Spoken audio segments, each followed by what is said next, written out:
All right, Bob, welcome to the pod. How's everything Yes. today? Thank you. Then appreciate it. Thank you for the invite. I'm excited. No, of course, we've talked about this for a while, and I'm excited Yes. to have you on. Yes. You've obviously been in the home service business for many years now, and so I'd love to dig in and learn so much from you and from your experience. Yes. Why don't we start with a short bio? I think for those that don't know, also to understand what does CertainPath do, Yeah. as a business. If you're okay, I'd like to start with a CertainPath side just because my life, half of my life has been with the company. So it kind of just interjects with the business really, really well. So we help residential HVAC, plumbing, electrical, roofing contractors improve their businesses. So a lot of these guys start in a truck with the tools and no business acumen, and then they run into trouble, or some of them do okay but want to get better, and we give them the pricing, the operational systems, the training, leadership development. We help them buy better. We do everything. It's almost like a franchise system, except you keep your brand, and we ain't taking any revenue off top. So it's kind of that's kind of what we do. Been in it since '98. The company has changed names. Originally was Contractor Success Group. It's then became Success Group International. And our current president, who's been with the company almost since day one, Rebecca Castle, she's like, let's rebrand this thing. One name, CertainPath. I think it's been that way like 7, 8 years. And so yeah, we help contractors. I got into the space, a young guy. It was 2004. I worked at one of the hot up and coming ad agencies in St. Louis, and I thought I had life made. And the job stunk. I was a gopher, and I was getting packages and not doing anything. I mean, we had a bar in our office. That was awesome. But outside of that, it was kind of a boring gig. And so I thought I went to school to be originally I was going to be a journalist, and then said that job didn't sound very good. So I went to become a copywriter, and I said, let's pursue that copywriting thing again. And at the time, Contractor Success Group ran an ad in the St. Louis Post-Dispatch. Believe that. Someone answered an ad in a newspaper.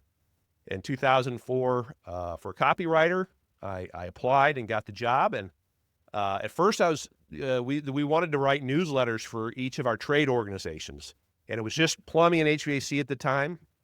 And they asked me to interview our members, share their success stories, and just put little insights and tips. And I mean, it was honestly like 11 by 17 folded in half.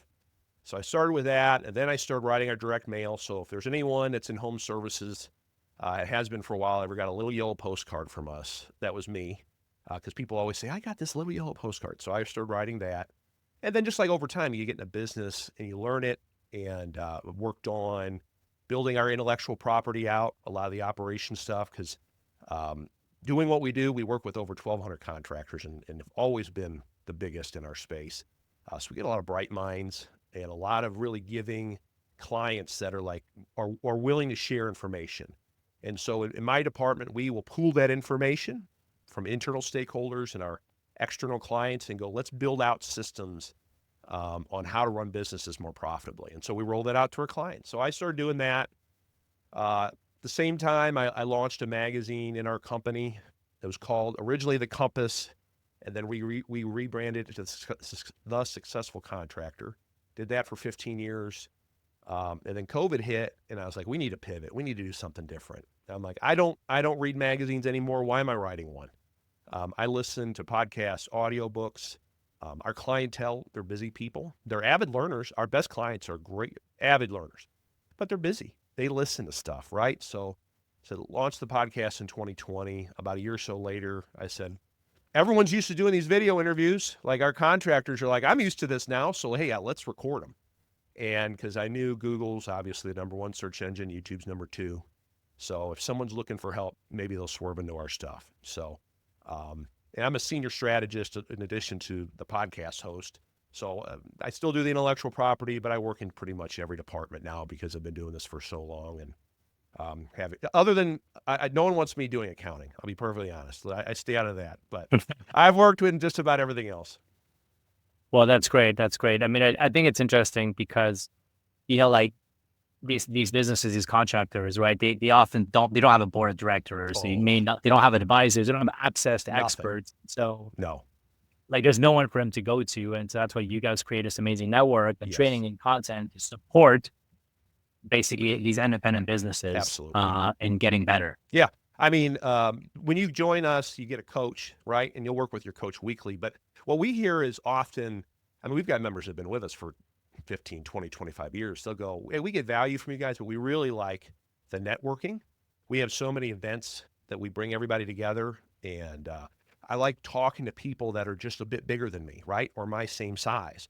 Or Yeah. the really, as they get older and have been doing this for a while, made some money, I like giving back. The neatest thing is when we have new clients show up at our conventions, we call expos, we give them a bright yellow name tag and they get swarmed by existing members that go, how can I help you? Here's my cell phone number, visit my shop, so it's great because you're right. These guys are on an island, as a small business person, you can complain to your wife, he or she may not be able to help you though, right? And you can't complain to your employees. So who do you go? You got to go somewhere for help. That, or you can just keep making the same mistakes over and over. So we kind of fill that void.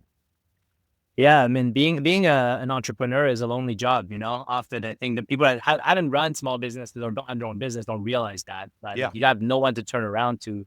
It's just you and your problems. And that's so right. sharing is great. That's right. I wanted to ask you. I know we talked about a few different topics we could cover, and I was quite curious about, since you've been in the industry for almost 20 years, maybe even more than 20 Yeah, years, more. the arrival of like private equity in Yeah, this space. And because you were there where there was pretty much only like, maybe like some local groups, maybe some franchises, but not the kind of capital and the kind of experience that the private equity brought in. So maybe tell us a little bit about what happened there. I know it's not new, right. but when did it start and what's happened? Okay, so if I drag on a little long, just tell me. But private equity is rolling up small businesses. All right, that concept is honestly not new to our space. That's what a lot of people that are new to it may not realize. Before I even got into it in the mid '90s, our founder of what is now CertainPath, he was part of Service Experts. They consolidated a bunch of HVAC contractors, took it to the NASDAQ. He retired. He got tired of walking on the beach and having nothing to do. He goes, I want to take another company public. So he started us. And the idea was we're the coaching side for the independent guys. Then we're going to sell them a franchise. And we launched 1 Hour Heating and Air Conditioning, Benjamin Franklin Plumbing, and Mr. Sparky Electrical. Now that's spun off, and I won't get into the details of that. But the thought was sell them a franchise, get them even more operationally excellent because they have to follow our systems because you're a franchise. And then when you want to retire, we'll buy you and you'll become a retail shop. And the founder's idea was, again, get as many together, roll them up, take it public. Then the housing market crashed and our founder goes, I've already got more money than I know what to do with. I'm going to sell the business. So the first one was in mid '90s. The second one where it almost happened was the mid 2000s. This third time, I first started hearing about it around 2016, 2017. One of my friends, he had equity in CertainPath, and he was a member. I've known him since he was a $3 million shop, and he's now over $100 million. It's called Baker Brothers in Dallas. Jimmy Dale, wonderful guy. I hear like Jimmy sells to the Wrench Group, which is a large group in our space. And I called Jimmy. I'm like, what are you doing? And he goes, well, and we get into the reasons why later, but that was the first time I started hearing it. And when 2020 hit, originally I was a little nervous. I was like, what are our folks going to do? No one's going to let us into houses, right? No one's going to let our techs, our salespeople in the houses. Well, it was just the opposite. Everybody got stuck at home.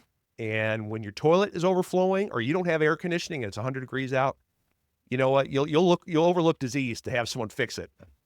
And it really was a giant igniter for our space.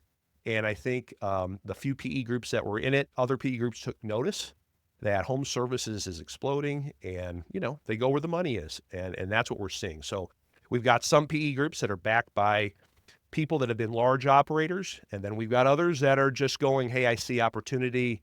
I think I can just throw capital at it and take advantage of this marketplace. So that's kind of where we are today. So what do you think makes these businesses like, HVAC or plumbing or roofing attractive to private equity? Well, I mean, I think that's just it. I mean, so when the housing market crashed, let's go back to that 08, 09. I mean, we did lose some clients, but I think it was mostly out of fear, right? But within 6 months or a year, we got swarmed because what happened is new construction guys that got stuck holding the bag because their general contractors wouldn't pay them. We had commercial guys. No one was building anything or remodeling anything. And even the residential guys go, hey, I'm still getting calls. People still need air conditioning. They still need electric in their homes. They need a roof over their head, right?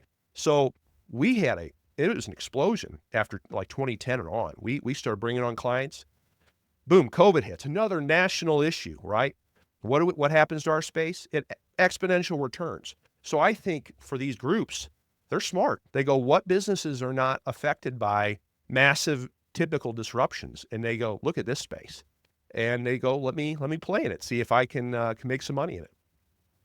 Yeah, I think that totally makes sense. I mean, we've seen obviously like, with like, let's say retail as an example, COVID was this disaster on retailers and like mom and pop shops and Sure. all of that. And e-commerce also really disrupted, the whole like commerce space.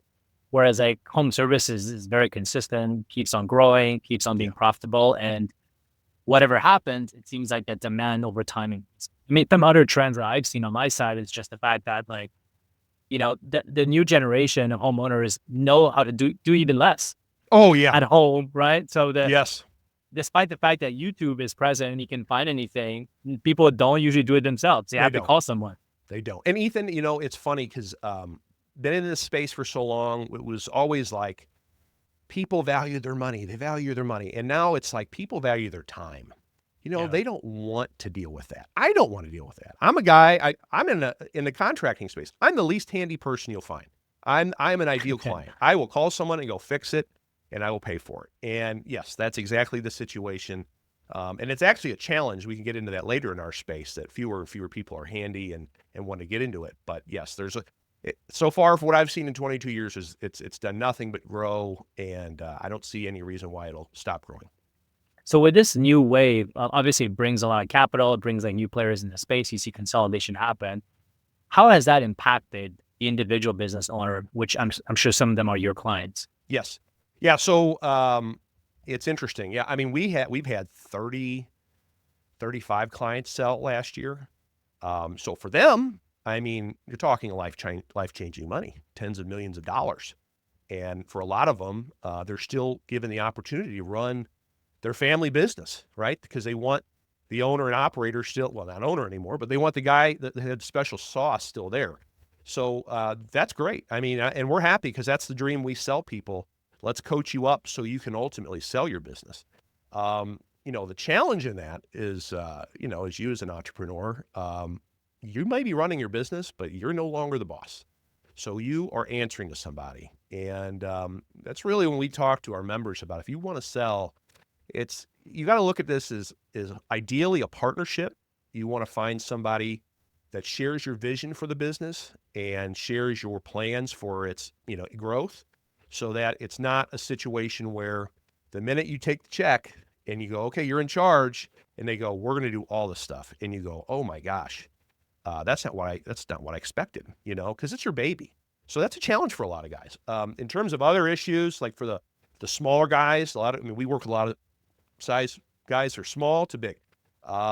It's made business more difficult. I mean, there's a lot of PE groups that are jumping into new markets, and they're going, we are going to dump so much money into digital marketing that if you're a smaller company, you can't compete. So a lot of people are revisiting traditional marketing types of owning zip codes by promoting themselves in the schools and the high school football games and doing all the guerrilla marketing that people thought was dead. So a lot of that's coming back. It's also disrupting the workforce. I mean, a lot of these techs and salespeople, they've been with these mom and pop shops, and they like that, right? I know the owner. I like that we have a relationship, and I've had many. My job, I interview a lot of top salespeople and techs, and they'll tell me, I don't like it. I don't. It's just different. It's corporate. They're changing things. So there's unique opportunities and challenges to everything, but certainly there is with PE. It's not this golden parachute. No, I get that, especially if you're like, an owner and you want to stay an owner, you don't want to sell, you love your business, you don't see why you would do something else.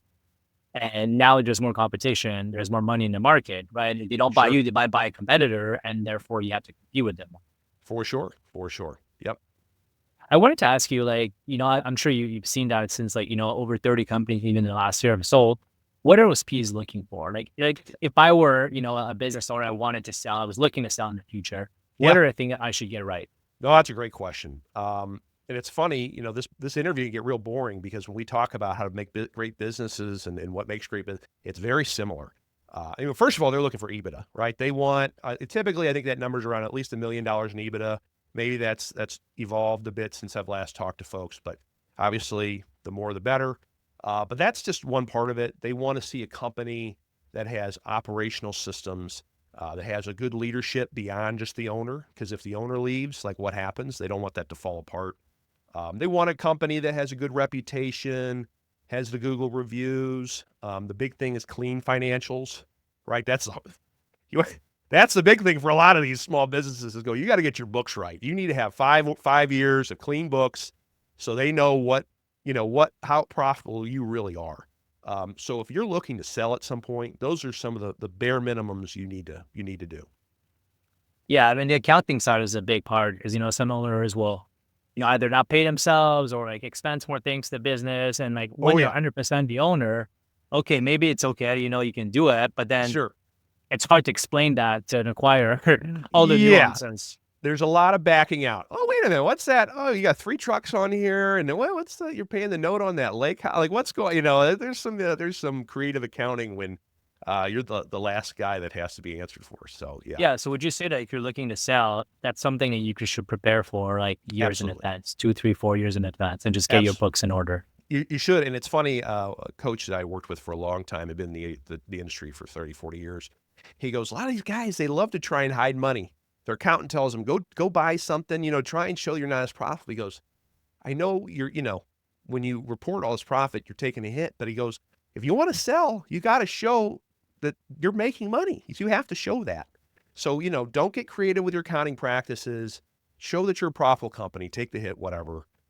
It's just part of the business. So especially if you want to sell, that's part of the business. Is there like a size, like an ideal size for selling like that you think those acquirers are looking for?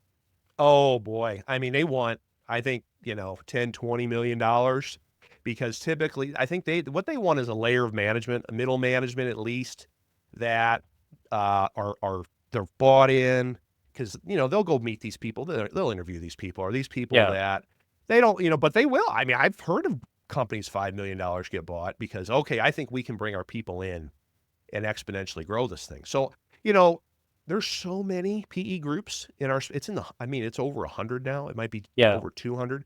So it's like to say what one group looks for versus the other, it's hard to really, give a hard, fast rule. Yeah, but typically I think they don't necessarily want to get their hands dirty, and so they need someone No, else to manage it. no, for sure. No, that's great. Great point. I mean, ideally, they want somebody that is they can just come in, throw capital at it, and they're like, what are your big pain points? Maybe we can show you a couple things to tweak to get better. But you tell me how you think we can exponentially grow this and let's go. We'll throw the money into it. You have the systems to get more people, more technicians, and then we'll grow fast. Because they want to grow fast. They don't want this to be, that's what we do. We help the guys that need help, that really need help. They want to take a great company, make it even bigger and greater. Yeah. Yeah, that totally makes sense.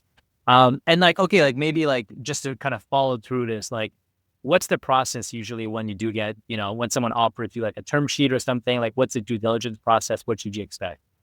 Well, it's going to take time. Like it's not like And again, I want to say this. This is from my perspective. I haven't lived it, right? I just know a lot of the big players, most of the big players. So anyway, so this is just from talking to folks. It's a long process. I cannot tell you how many of them have gone, I've almost canceled this thing. This is painful. I mean, it's countless meetings and looking through the financials and digging in, and it's not easy.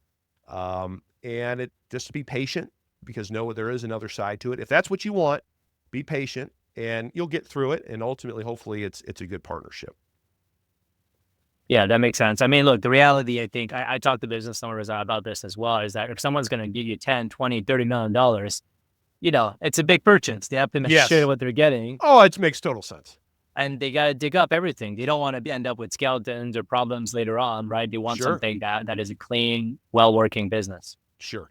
But I will say that, I mean, we saw it, I'm not going to name names, but about a month ago, a PE group went bankrupt. So, and I wouldn't be surprised if some of that happens more and more, especially Yeah. people that are new to the space and thought it was going to be more turnkey. And that's what, excuse me, I would warn a lot of owners looking to sell. Again, make sure it's somebody you're selling to that you think is going to be able to help you and is going to continue to grow this larger business, because you don't want to have a lot of this return tied up in stock and all of a sudden that company goes bankrupt, and then, you know, where's life at that point, you know? So anyways, there's some challenges to it. Yeah, maybe that part I can talk about that a little bit. I think some people don't realize how it can happen. Yeah. One, some of them are holding groups, and so the PE will create a separate holding group than the fund itself. But in second case, often they have to borrow significant amount of capital, Right. and if they're not operating the businesses properly, they're not able to pay back their debt. So the PE groups actually then becomes default, and all the business are impacted. Yes. Yep. And that's what we saw with this last company. Again, I'm not going to name names because I'm not here to throw shade on anybody, but Yeah, it happened and it could happen still. yeah. Yeah, I mean, that's why I think also like when they do come to you with an offer, you do have to decide like, how much you take in cash, how much you take in like equity or earnouts, what's Yes. the structure of a deal. The price tag is not the only thing that you care about here. Exactly. Exactly. Great. Yeah. Great insight. And like I'm sure some of you I was curious, like when one of your clients who's part of CertainPath, like the network, when they get bought out, do they leave? Like do you lose a customer or did they stay on board? What happened there? So it's funny. Some stay, some leave. Some of them, we're not the only company that does what we do. There's one other large competitor. Some of them prefer, they want everybody aligned. Yeah. So if say this PE group has 10 companies with this competitor, they will go, hey, we would really rather you be with that competitor, and then you guys are all working alignment. But we've had it work the other way, where they'll stay, and we'll bring some other companies over to us, and some other PE groups go, why are you even spending money on that? We can teach you everything you need to know. Yeah. So yeah, we see a little bit of everything. So it's kind of unique in that fact. And so for the ones that stay, because obviously the Yep. ones that stay are the ones you start a relationship with, Sure. what changes in their day-to-day? Like what are the new questions they're asking that they weren't asking before? Oh goodness. I think a lot of them, the hot topic is moving into new markets. Like, hey, we have all these capital resources to us. I have this company in X next town. I really want to get a second or third market. How do we do that? We have the capital to do it, but what's the best way to do it? Are we going to start from scratch? Do I acquire somebody? What does an acquisition look like? Now, certainly, their PE group can help them with that, but we've been doing that for a long time, showing members how to buy other small contractors. So that seems to be the big thing now is people trying to branch out in Yeah. other marketplaces, because there's a lot of opportunity. I mean, we've got members in big cities that do really well, but we've got members in towns that you don't think about in flyover country, where you can build a 20, 30, $40 million business, 20% EBITDA. I mean, that's a great business. So I think people are looking for those types of opportunities. Yeah, that makes sense. And I think that's something that a lot of people don't realize is that like if you have the ambition to expand, actually have finding a PE partner and almost partnering with them, whether like, a majority owner or partial owner of your business could be a good way for you to actually fulfill those ambitions versus you Oh yeah. funding yourself, right? Oh, for sure. I mean, hey, don't get me wrong. I mean, like when Jimmy Dale, who I referenced at the beginning, I go, why are you doing this? And he goes, I want a partner. He Yeah. goes, well, first of all, he goes, if I get hit by a bus, now he's got a great management team, but he goes, if I get hit by a bus, what happens? I'm responsible for X amount of hundreds of people.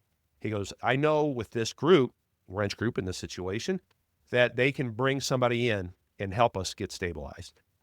That's number one. Number two is, yes, I'm networking with these other giant contractors. They can buy even better than I'm buying. And yes, they can throw capital and help me grow in different marketplaces. So there are absolute benefits. I don't want to sound like I'm just talking it down. It just depends on your situation and who you partner with.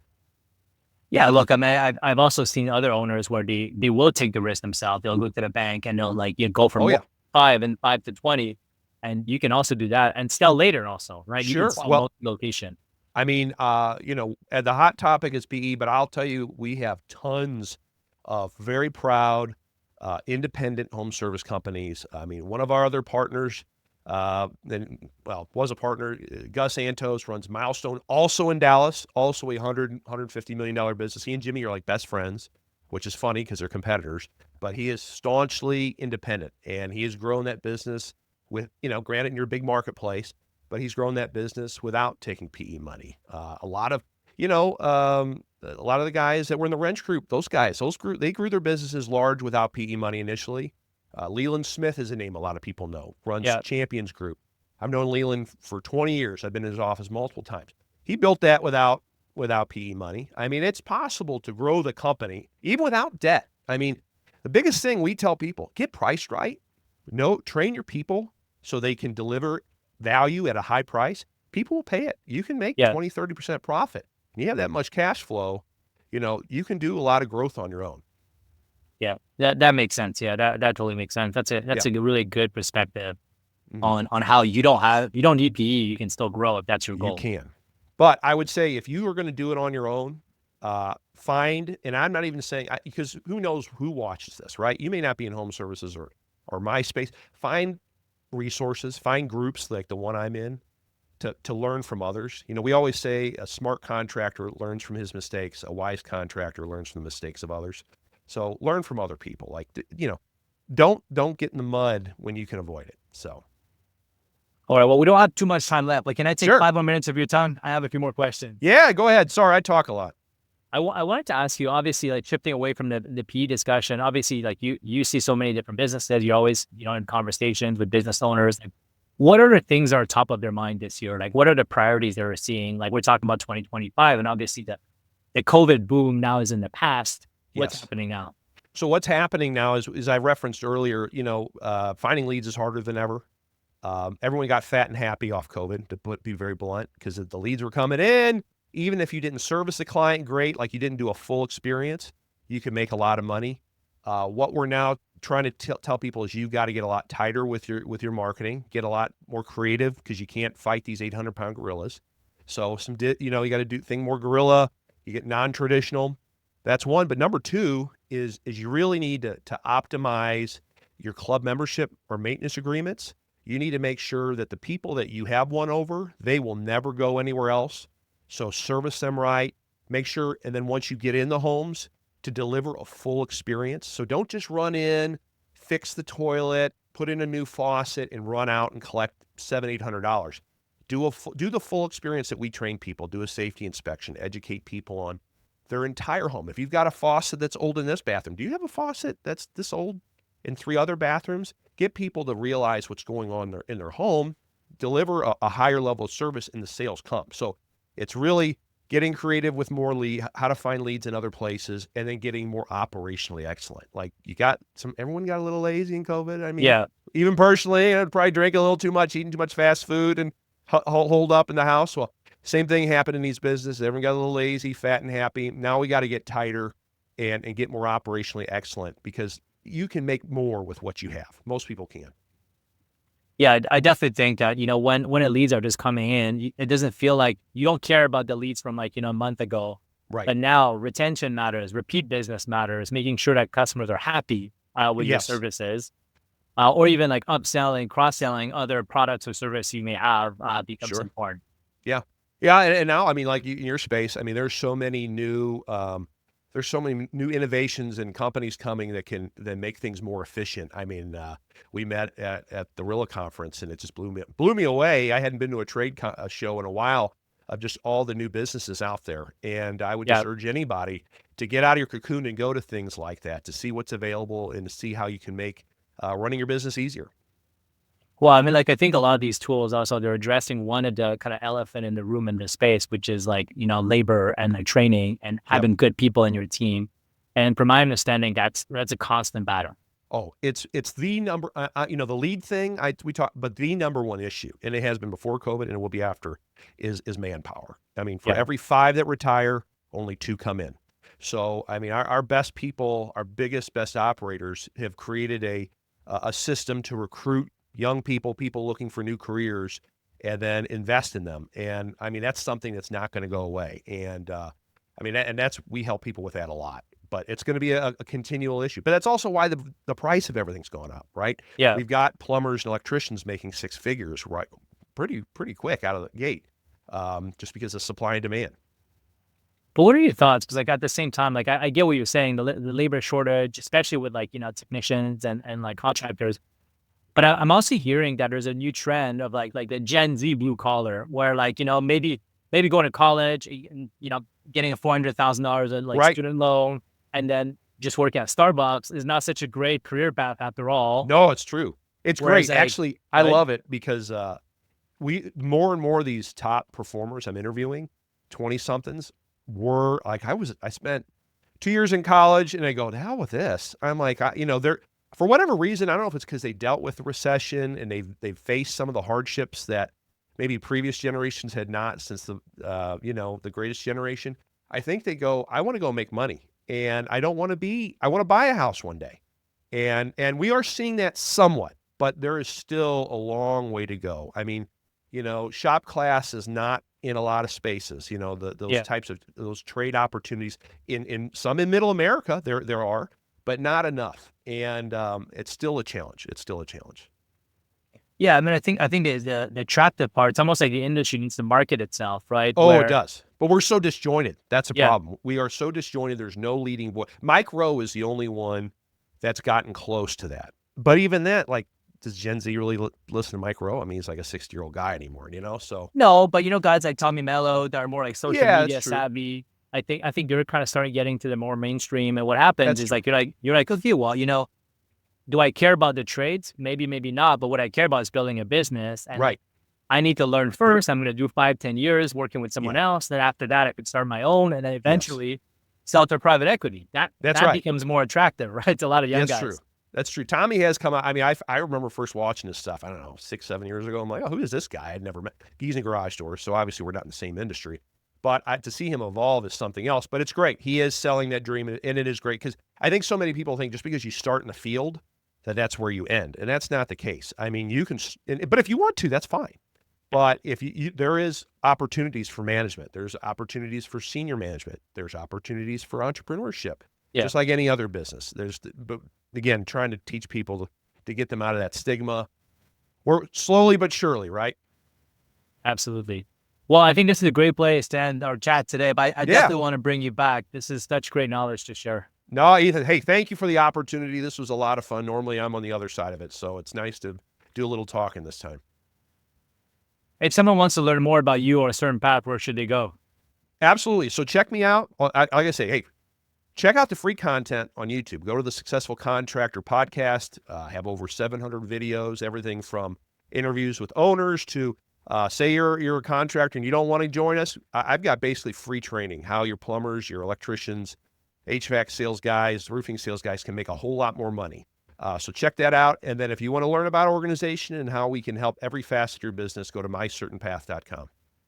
Awesome. Thank you so much. Thank you, buddy. Have a great rest of your day.